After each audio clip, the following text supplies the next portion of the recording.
Hello, everybody. Welcome back to another episode of Shady Talks. We are getting close to week one. We will have a preview of the first weeks of games pretty soon. With me today is Ty Scheiner. He's a guy I have worked with a lot. He is fantastic, associate editor with Mike Farrell Sports and the host of Behind the Blueprint, the architects of college football.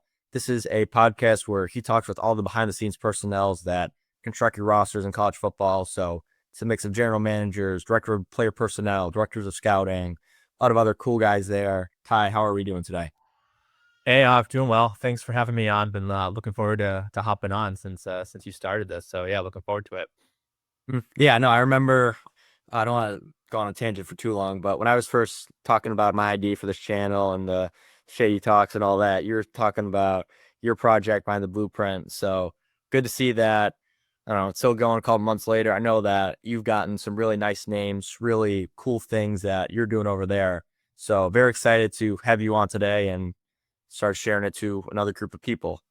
Yeah, So in addition to talking about that, and like I mentioned, we're going to end off with highlighting an under the radar week one matchup. We each have one.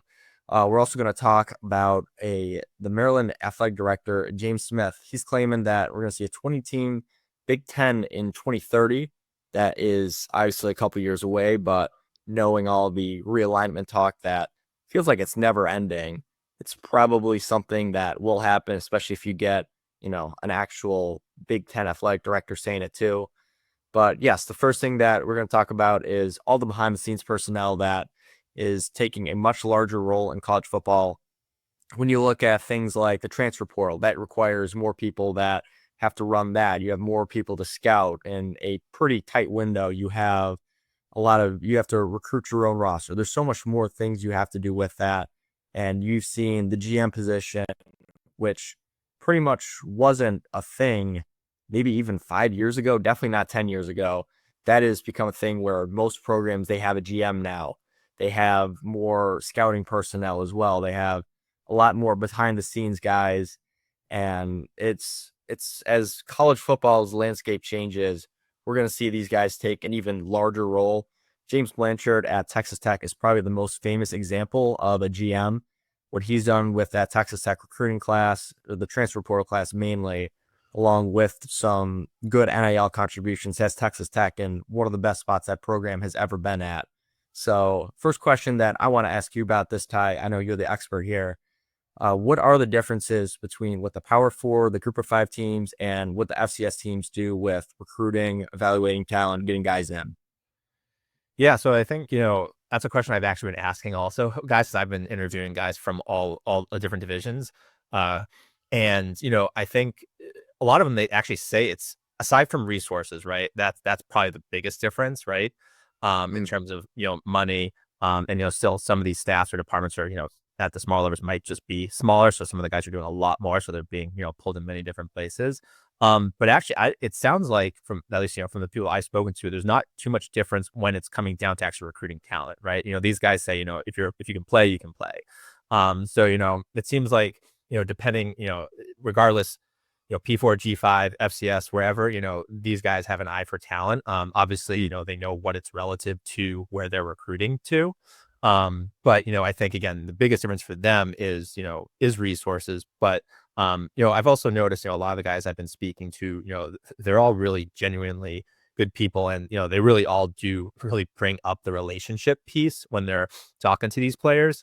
Um, Obviously, at the end of the day, everyone wants to get to the league, but we also know that, for the majority of players that that's not a realistic thing. So, developing these relationships and making sure these guys are set up, for life after football is actually a big piece when they're recruiting. And again, that's across any different level. I think, if these guys want to be transparent with them, obviously in this day and age right now, it's still the Wild West out there, right? In a way, you have these guys who now have real agents, but you're also still dealing with people's parents. You're dealing with people's grandparents. When I speak to all the guys in the personnel industry, they kind of talk about they have to find out who's kind of like has the ear of the player they're trying to recruit and kind of build that relationship with them. But they're building just many relationships. It's not just with the player. Again, it's like kind of with the player's core group, whether that's family, friends, whoever that may be. And also, I think again they're trying to figure out and look out for the best interest of the player. Like you hear stories that some of these new NIL agents may or may not have the best interest at heart. So it's some of these guys' jobs to really figure out what that is and do their best at the end of the day, to help and put those the players in the right position or make them the best offer that they can, being as transparent as they can, just so they don't have any issues kind of down the road. Mhm. So yeah, you were talking about how, the GMs, how much, let me just ask you a question. How much contact do GMs and all the personnel staff actually have with the players? Like, are they just pointing out to the coaches? Are they pointing out to the quarterback coach? Hey, we got this guy from Dallas. Not a lot of interest in him. He's 6 foot tall, 170, going to be a junior, whatever it may be. I think that he's a guy you should take a look at. Or are the scouting personnel actually reaching out to the players, starting to sell them on the program? What role do the scouting personnel have talking to players? Yeah, so from the people I've talked to, again, it kind of varies on program. Like I've learned, again, no program, there's no like uniformity across yet, right? So like just like to back like a GM's role at one program might actually be totally different than another, right? They actually might be dealing with the financials and everything, where another GM at another program might actually just be dealing with roster management.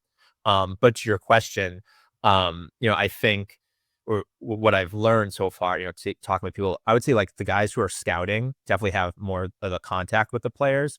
At the end of the day, it's coming down to the coaches of that position, what player they actually want to go out to, right? So you have the scouts who kind of put together their board. Here's like the players that want to fit the scheme. They're going, and they're in a lot of conversation with the coaches, and it's really I think the coaches and the scouting personnel who are kind of working in tandem and work in building that relationship. With the player. I would say the GM kind of is a little bit more. Again, it depends on the program. I feel like they probably come in a little bit later, right? When the contract might come into play now in NIL era.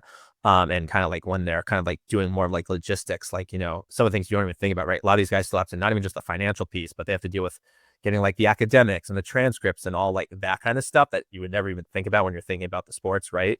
Get situated. So I would say it's more of kind of like the director of scouting or any of the scouting personnel kind of putting together their boards, working with the coaches to be like, all right, we're aligning on this kid. This is the kid we're gonna start recruiting, reaching out to, stay in touch with, building that relationship. I'm sure depending, the GM's probably brought in maybe sometimes depending on the person earlier, but I would say the GM's a little bit more hands off until kind of like they're ready to make an offer. I've got you. And there's so many terms for, I guess, all the guys behind the scenes. I know we were talking about that before. I didn't want to mislabel anybody, but there are GMs, there are directors of player personnel, directors of scouting, scouting assistants. There's guys that are doing recruiting. There are a ton of people in this industry that are behind the scenes that honestly do more or less the same thing in a way. They're all, again, trying to recruit talent. They're trying to find talent, keep talent around. But there's so many different jobs and a lot of different programs. They have different terms, or like you mentioned, some GMs are more focused on the finances. They're more doing NIL and salary cap.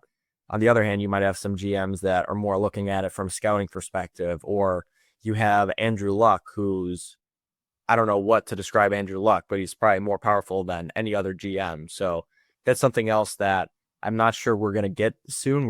We might not get more uniformity. Maybe everybody's still gonna think we do things our way. We think our way is the best. We're not gonna change it. Or maybe we will find some method, some role of GMs that is the best, and we see maybe 70, 80% of programs follow that. So that's something that we'll have to see over time. Another question, talk about the transfer portal. How does the process differ between the transfer portal and traditional recruiting for, let's say, scouting personnel? Yeah, I mean, I think for scouting, obviously, it's it's something I think they're almost doing all year round now, right? Because like they have guys, who they may have, again, this term like relationship building always has come up in all my conversations. So like they're saying, even if they don't get guys out of high school, right? They're still trying to keep those relationships intact because you're seeing, kids close to home who go away and actually they're transferring back to schools closer to home. So right now, in terms of transfer portal, a lot of the personnel, they want to, keep these relationships and, they said, when you're thinking about it, you're having like three different touch points, right? You're recruiting high school, you're keeping an eye on the transfer portal all year round. So you actually, some of these staffs actually have, some of these, obviously the bigger staffs have people dedicated to scouting the transfer portal now, right? I mean, that seems like kind of crazy to me, where you have like just people like, back whenever personnel was probably scouting and looking after ever, all over. They have just people probably just specifically looking at transfer portals at specific positions for their position group. Those are the bigger programs, obviously. So yeah, so you have high school recruiting, transfer portal recruiting, and I think you actually alluded to it in the intros, roster retention. So a lot of these personnel guys say, again, there's so much going on right now that there really, not that there ever was an off season, but there really is none now, because you're always recruiting somewhere or something, whether again it's high school, transfer portal, or your own roster. And again, it kind of goes back to that relationship building. These guys talk about establishing relationships with the high school recruits, but also keeping those relationships with your current players, because you've got to have a pulse on them. Because like, you got to first, we talk about recruiting the transfer portal. They have to have also an ear of like, all right, what guys might actually be leaving our program, right? Because if they have to keep that in mind, because that's going to probably dictate who they may have to bring in, whether it's from a high school, class or a transfer portal class, right? So there, again, it's like another thing that I don't feel like a lot of people might not think about, but a lot of these personnel guys have to have that relationship in house, in terms of all right, is this person happy? So like having conversations continuously, whether it's life stuff, stuff that playing time, all that, because if they have an idea, that this kid might be leaving, that's going to dictate obviously what their transfer portal class is going to be, but I think the personnel guys, they want to keep an eye on the transfer portal, but again, a lot of them, they really want to build homegrown. They, everyone, I feel like right in the beginning, transfer portal blew up. You see all these teams using it. A lot of the guys I speak to realize, they want to, recruit high school. They want to develop talent, keep as much as they can, and use transfer portal as a supplement.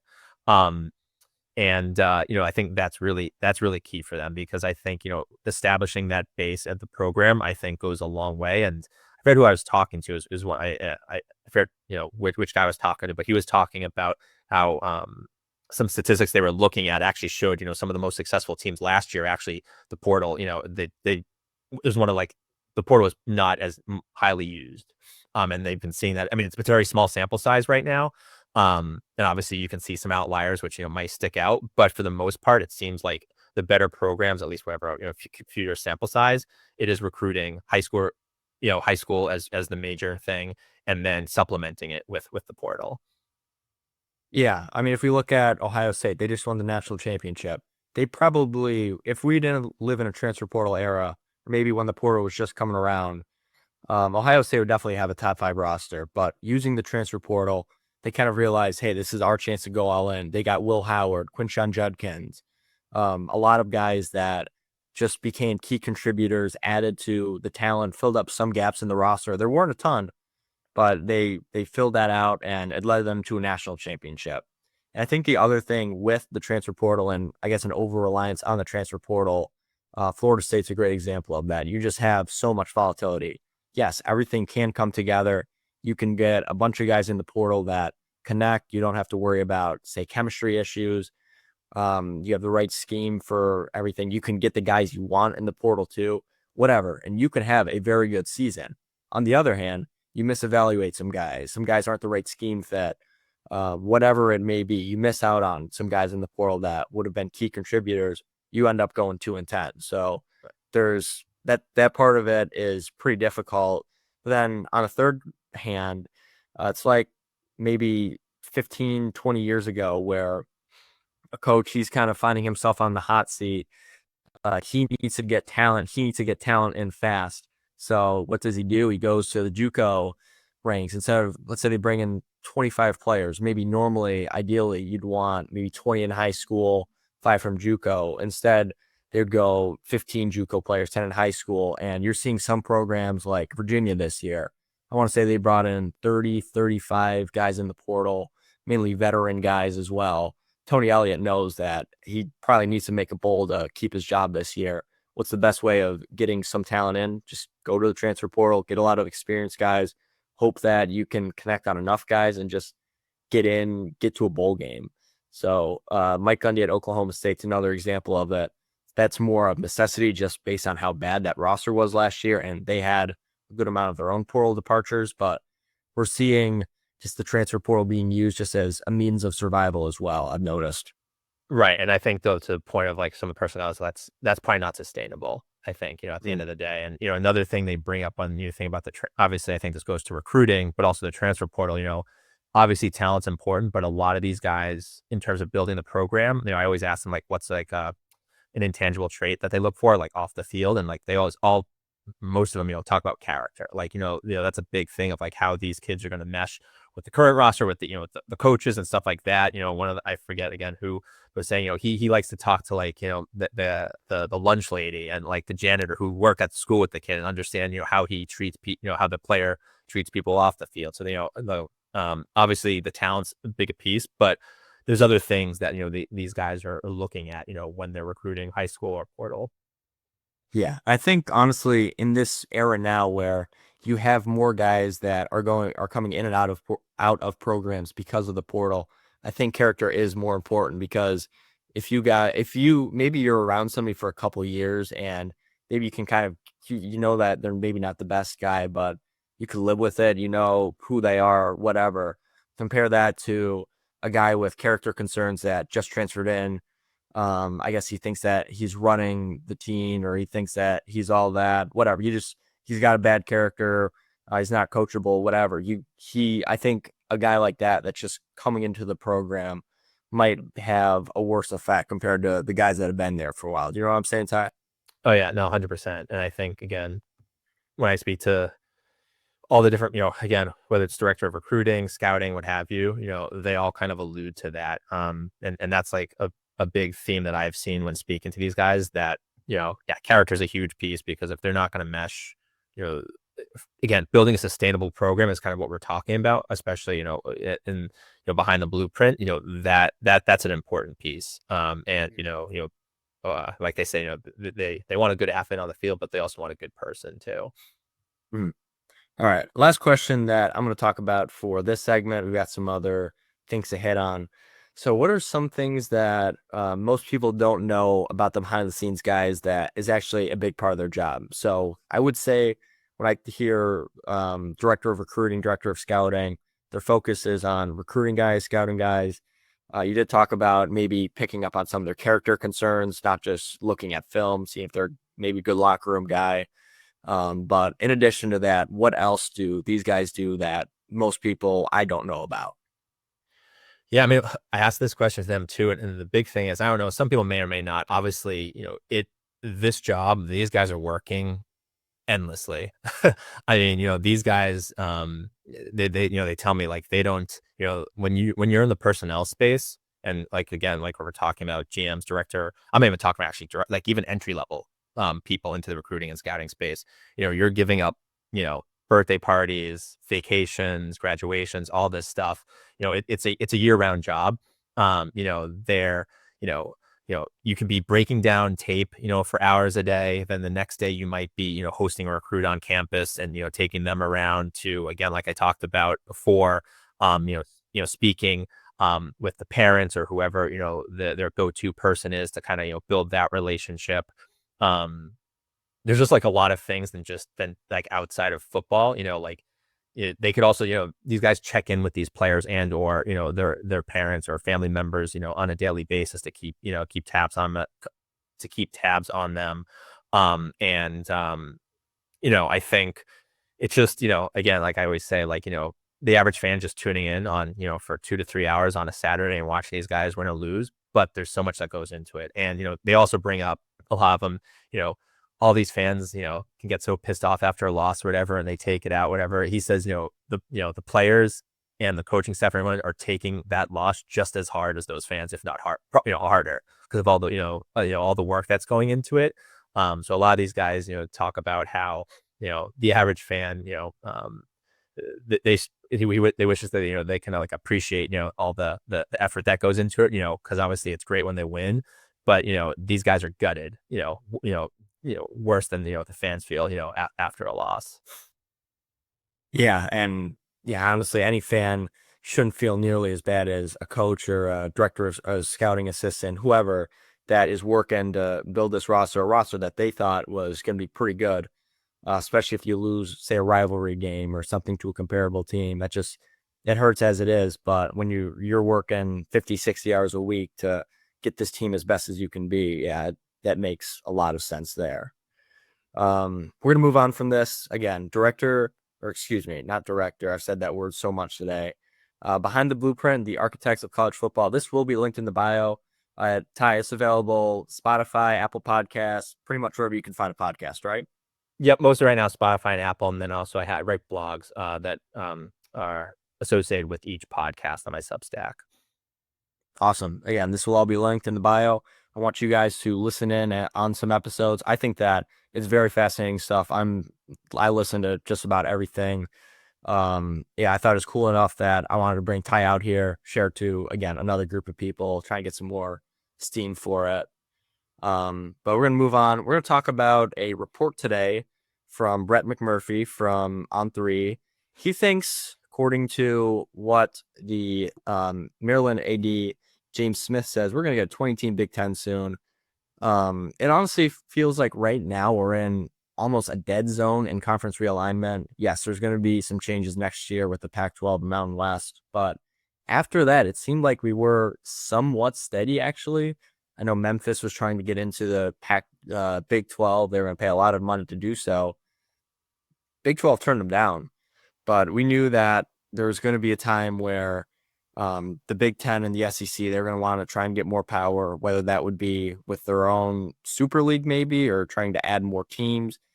We still don't know a lot of that stuff, but it does look like we are going to see a 20-team Big Ten, which, as far as I know, will be the largest conference ever. I know there was an 18-team conference before.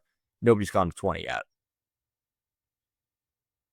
Yeah, well, I think this is probably bad news for the ACC because I'm assuming because there was the report they did not mention who those two teams were going to be, and obviously I don't think they would even know right now. But obviously the speculation is two of take your pick, I guess among Clemson, FSU, UNC, UVA. Although I've been hearing reports that UNC and UVA would probably be a package wherever they go, just from like the academic side.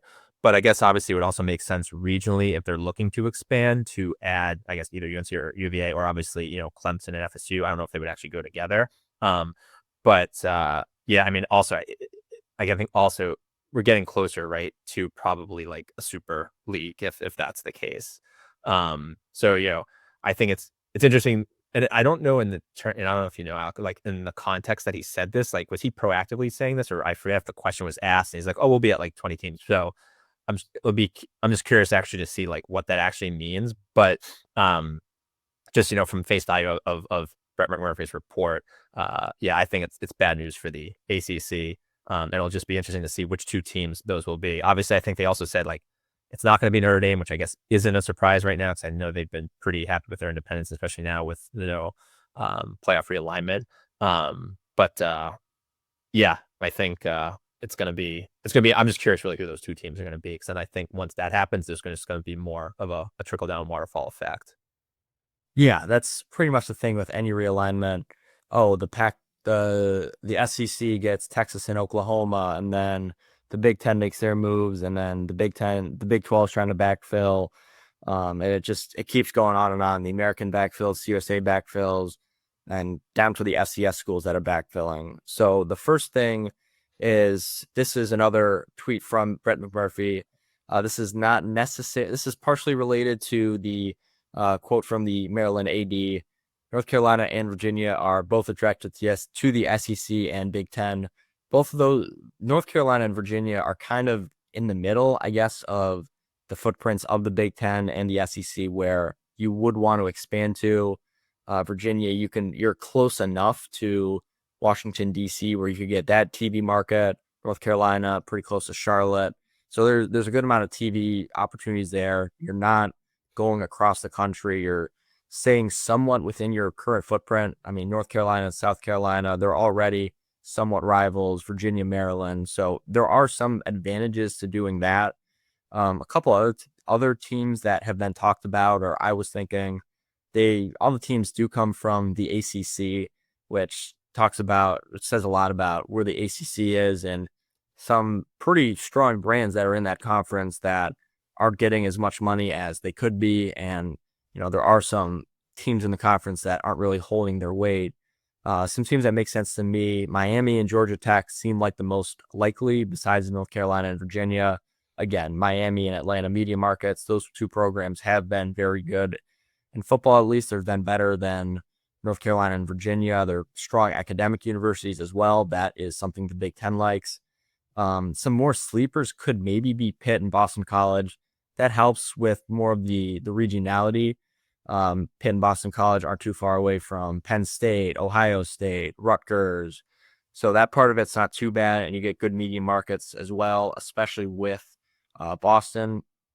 Another sleeper could be SMU. I think this one's a little bit more unlikely, especially because SMU has to get packaged in with somebody else, but you get that Dallas media market, which is so valuable. Another good academic institution and a program that has been on the rise recently. But another point you mentioned, it's just we keep getting closer to a world maybe without the NCAA, a world with the Super League.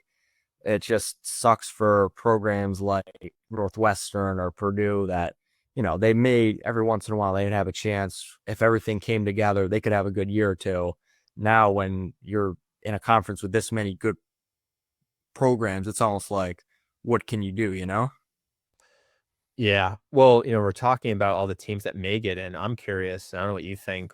Um, let's say, yeah, if it's whatever, UNC and UVA, who are the two teams that get into the Big Ten. So then what does that mean for the rest of the other teams? Even like the teams that you're talking about, sleepers, like, I don't know, like, again, if we just see a domino effect once this actually takes place, but like what's going to happen to some of these teams that are just going to get left out that, we're on the brink of potentially, going to the Big Ten or the SEC. I'm just asking that, but I don't know. But it'll be interesting to see because I would assume that there are going to be some of those teams that are like, whoa, thought they were going to be pulled in, but they're left out. What that means, I don't know.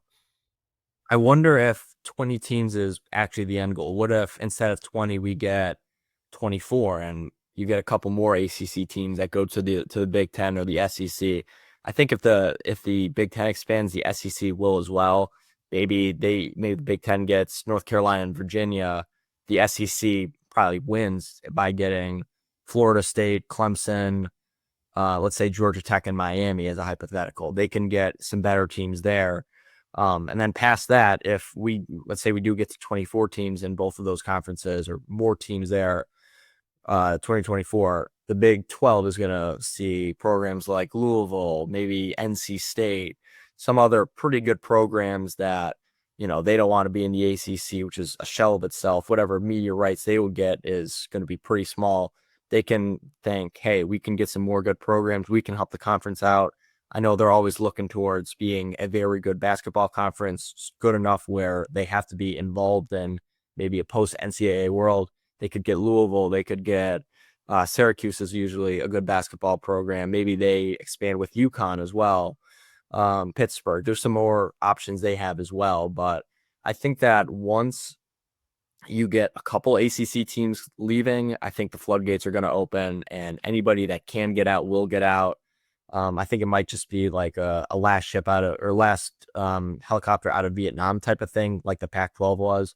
You have obviously UCLA and USC who are the first to leave, Oregon and Washington soon after, Colorado, the four corner states. And when they were down to Cal, Stanford, Washington State, Oregon State, Cal and Stanford took the only security they had left, which was going to the ACC, while Oregon State and Washington State have built the Pac-12 back up into basically the best of the Mountain West. So you're just going to try and get out, try and get some good home.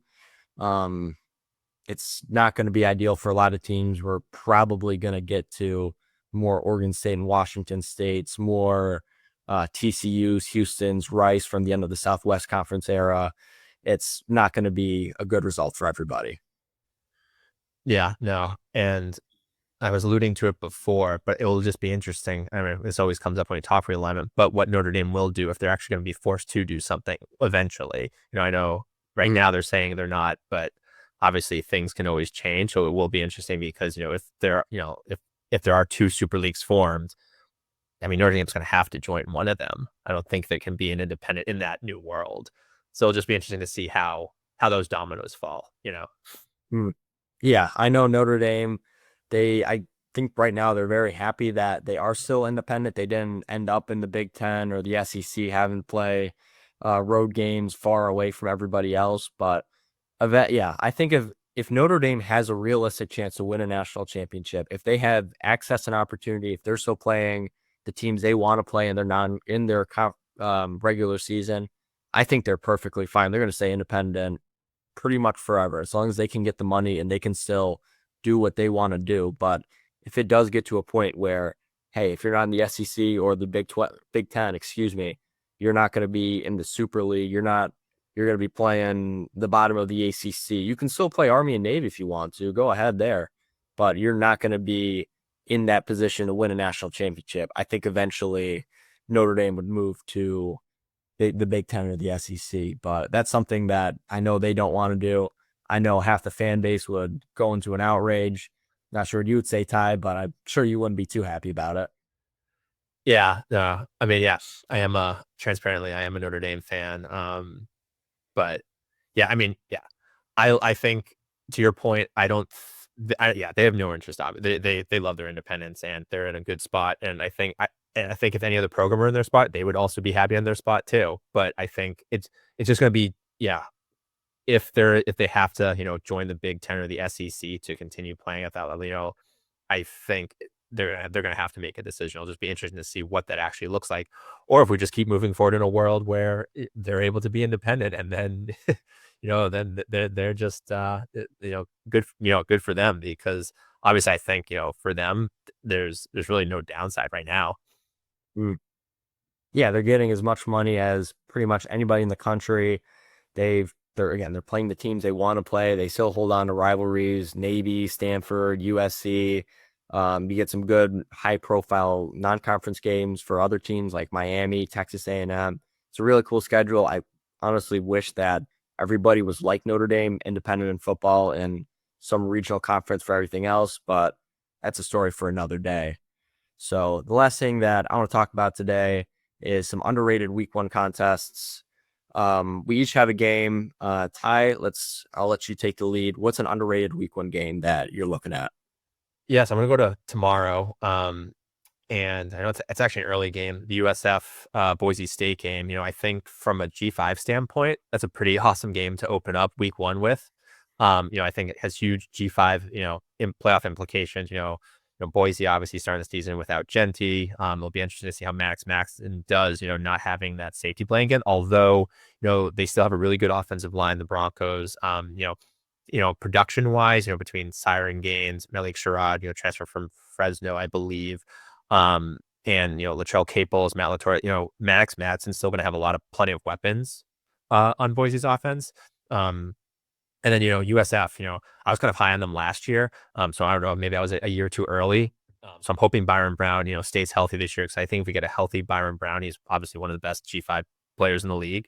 So hopefully he can stay healthy. I think Coach Golish, he has this team, heading in the right direction. They got a bunch of investment, I think, into obviously just the program, but into facilities. I think over the past few years, they're building out some new stuff. So, but the thing is, USF really hasn't taken that next step as a G5 powerhouse, which I think a lot of people, are foreseeing them to be.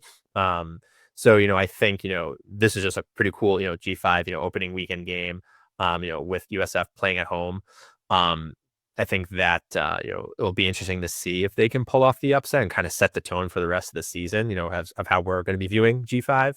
And also, it's an early start. I think it's like a 5 or 5:30 p.m. Eastern start in Tampa. It's going to be hot and humid there. Is that going to be a factor for the first game for Boise State, making that trip? So, I think it's going to be a good game. Obviously, everyone, Boise coming off their playoff appearance last year, but I think it's going to be a fun game. And again, I think it's going to kind of give us some good indication of what, kind of like the top of the G5 is going to be looking like, for this season. Yeah, when you said set the tone, I think that's the best way to describe this game. Look, Boise State, they still think that, hey, we don't have Ashton Genty anymore. We still think that we're a complete team. We think that we're the best team in the group of five. We don't think it's a debate either. And look, you're going to have to prove it. The American is probably the second best group of five conference. It is very top heavy, and UCF, they think that they are part of that top heavy part of the conference with Tulane, Memphis, Army, Navy. And look, you got to prove it. I thought that 2024 was going to be a lot better for USF as well. 2023, they showed some good flashes. They held with Alabama longer than anybody thought they should have. End of the season, I think they beat Syracuse 45-0 in their bowl game. That's a statement made. 45-0 against any team is impressive. Doing that against a Power 4 team in a bowl, that means a lot too, as much as I hate to say that. But yes, that last year was a little bit of regression. And when we look at this USF team, it is talented. They've got Alex Golish, who I think is a very good head coach. They have enough pieces. They don't have as good of a roster as Boise State. I'm not going to suggest that, but they have enough pieces where they can maybe out scheme them with the veer and shoot offense. That can cause some troubles. The first game of the season, flying across country, Florida humidity for a team in Idaho, that makes a difference as well. So I think that Boise State's talented enough that they shouldn't be super worried about it, but I think this is a good USF team. They can definitely cause a scare. And if they can play their game, they can go up tempo, really tire this Boise State defense out that isn't used to this heat and humidity. They can give them a really rough game. So what I was looking at, this is a game, I've seen pretty much nothing on this game. Mississippi State at Southern Miss. So Mississippi State, they're about 2 touchdown favorites. This is a 12 Eastern, 11 local kick at Southern Miss. One of the rare opportunities to see a SEC team go on the road to a Sun Belt team. Usually it is the opposite in all the bye games that the SEC seems to take part of. Why I think this game's underrated, I think Mississippi State is firmly on upset watch. This was a very bad Mississippi State team last year. Their only wins came over UMass and Eastern Kentucky. They were absolutely blown out by Toledo. I do think that this Toledo team last year is better than this Southern Miss team, and Mississippi State is also going to be better this year. But when you look at this roster, I just don't see a ton of talent. Granted, this talent is better than what you're going to get at Southern Miss, but I just don't see the pieces. I don't see it with Jeff Lebby as a head coach either. When we look at the other side of the ball, you got Charles Huff. He is a great talent developer. He knows his scheme. He has proven himself for a couple of years. I really don't know why Marshall didn't extend him, and I'm actually very shocked that he couldn't get a better job than Southern Miss. He really went from the best program, maybe not the best program, but the Sun Belt Conference champions to a team that's been the worst in the Sun Belt for the last couple of years now. And what Charles Huff did do, he took a lot of those guys from Marshall. This is going to be a pretty talented roster. If I look at the quarterback position, I think Braylon Braxton is simply better than Blake Shapen. I do not see it with Shapen at all. This might be a hot take, but I don't see him holding the starting job very long. Luke Romanoke, Florida State transfer, started a little bit last year, highly touted recruit in his own right. I'm not sure how much better he can do, but I think that he's going to get the job at some point this year. And with all that being said, I don't think Mississippi State is going to lose. I think they can hold on, but Southern Miss, they're going to give them a game. They've got a fan base that is excited. They haven't had this much excitement in a very long time. This used to be a very proud program. They've got something to believe in. They've got a very good head coach. They've got some pieces. I think that they're going to give Mississippi State and the Bulldogs a scare. Yeah, that's really, I wasn't even thinking that one. So that's actually really good. But I am also high on Southern Miss this year. So all to your points, Charles Huff, coming in, bringing a decent amount of those Marshall players who are winners, right? They won the Sun Belt last year. So I think from a mentality standpoint, that's huge coming to, a program that obviously hasn't been that successful. Charles Huff also, he's been known. I mean, I know he knocked off Notre Dame in South Bend a few years ago. I'm trying to think off the top of my head. I feel like he's actually had a few other, P4 wins. I think that's the only one, but I remember they were playing Ohio State last year. This is, again, they weren't in this game for very long. I know they went up 7-0. I think they got another defensive stop and made it look like they were going to hang around there for a little bit. Obviously, that's not what happened, and Ohio State is Ohio State. They took care of business, but he can get his guys ready for a game like this, and that is huge for them. Yeah, no, I'm on board with this. We didn't talk for this. So I didn't know, but I like that one. I wasn't even thinking. I didn't even realize that. And I think actually, honestly, being at home for their opening weekend, Charles House first game, bring in all his players from Marshall. Like I said, we'll see if they can actually pull off the upset, but I think it's gonna be a close game. And again, I just in general, I am pretty excited actually to watch the Southern Miss team play this year. Mm. And I like again Charles Huff as a coach. Like you said, he's really good at talent development. He gets his guys up, to be competitive in games. He has always have that kind of like good competitive mentality. So yeah, that's a good call. And yeah, I'm not. Yeah, I mean Mississippi State. It could be another tough year for them. Yeah, I don't want to go too far in for Mississippi State. I don't like Jeff Levy really at all. I don't think that his job security is what they want it to be, and maybe he can be a little bit lucky that Mississippi State just had to fire a coach right before him in Zach Arnett after 1 year, but it's not looking too good over in Starkville. No, yeah, but I will. Yeah, I am. It'll be interesting to see though, if Charles Huff can actually take Southern Miss this year and kind of go almost, come in and go almost pull a worst to first again, just because, he has brought in a lot of that talent. Yeah, I'm looking forward to Southern Miss, for this game, but also just in this season. Yeah, it would show a lot of people up in Marshall if he does some good things at Southern Miss. Not even saying he has to win the conference, but get that program to a bowl game, maybe 7, 8 wins. I could definitely see that, especially if Marshall isn't at that mark with Tony Gibson, right? Yeah. So Gibson's All there. right. So that is the last thing that we have planned for you today. Thank you so much for anybody that's still watching here. Kai, thank you so much for being such a great co-host today.